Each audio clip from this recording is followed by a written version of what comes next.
Good morning, guys. Today I'm going to be doing some yard cleanup, and in the meantime I'm going to attempt to cast a copper axe head.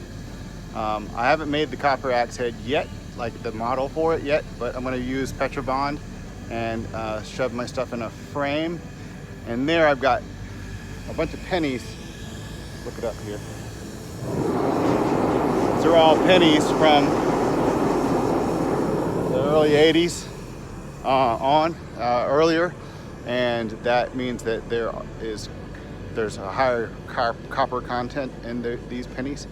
So I'm gonna make more just like an Egyptian copper axe, and just do it that way. There's a little bit of aluminum in that crucible, so it's gonna be kind of like aluminum bronze, but we'll see how it goes. There's probably about $3, maybe $4 worth of pennies in there, and I'll show you my work as I progress. But right now, we just fired it up, so it's going to take about 20 minutes for it to melt all together. So I got my box ready to fill up with the sand and my styrofoam. So this is going to be my Egyptian axe. Was going to be a little bit longer, but you know what? They're tiny, so I'm going to go roughly like 5.5 inches. And I'm going to slice this up and shape it. The copper is still melting out there. By the time I'm done with this, I should be good to go. Let's see.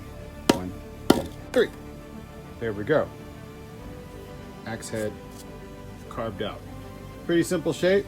A little bit bulky, but that's fine. I'm going to trim it down and we'll shape it from here.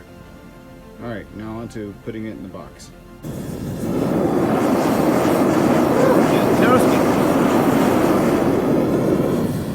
This is my old Petrobond. It's still good. It'll still do the job. I want to put this Petrobond in this box here with the axe that I just carved. Still not melted yet, but it is blowing in there. All right, I have my axe submerged all the way to the back of the axe head is open back here in this little pour spout. I'm going to put puncture a couple of vent holes so that when I pour the molten copper in there, it will burn out and flow downward because it's angled downward to the axe head tip here where the blade edge is. And then these vents that I cut with this. There it is. All there is 2 little holes that I punctured. I got a nice pocket pour spout to pour my molten bronze in, or molten copper in. And it'll go in the box right there. And that's it. So I'm gonna wait till this copper melts all together and get it going. And also, in preparation for any kind of overflow, I will pour whatever's left in this pot of Petrobond that I made to create an ingot for the next pour. So it's not so hard to melt next time. It's taking a long time for this to melt, but I got a little bit of boric acid in there. Stirred it up a little bit, keeping that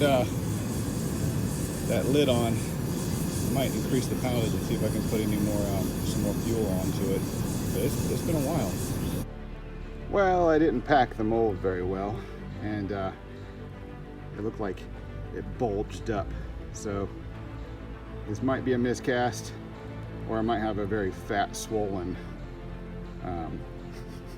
axe head. So we'll see if this was a bust or not.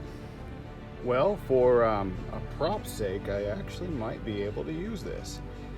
I'm gonna let this cool down and see if I can grind out the imperfections on the other side, which is kind of shallow.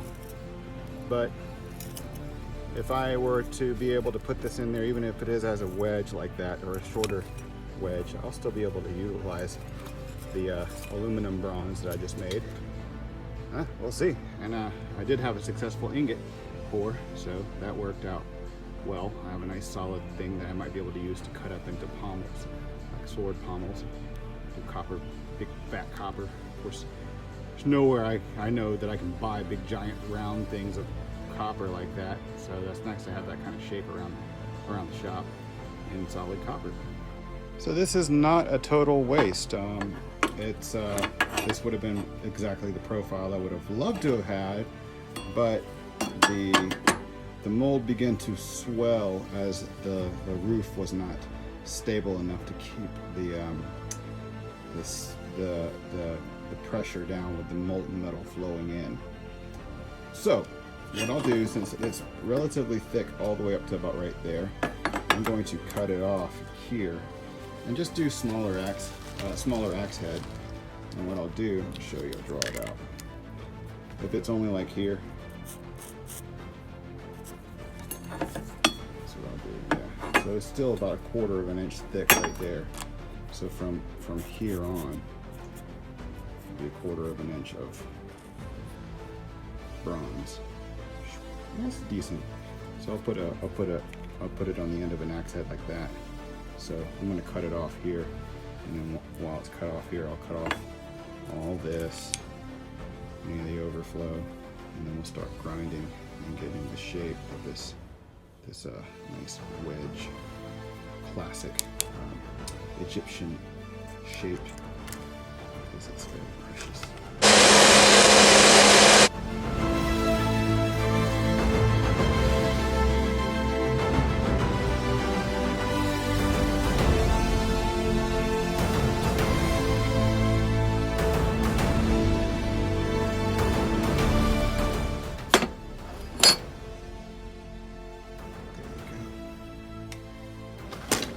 Cut off.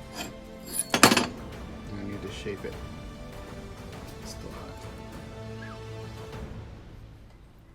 This is all the way down to 80 grit. I could take it finer, but I might just hand polish it from here or hand sand it from here. It's easy enough to sand. And it's pretty sharp right now. I hacked it.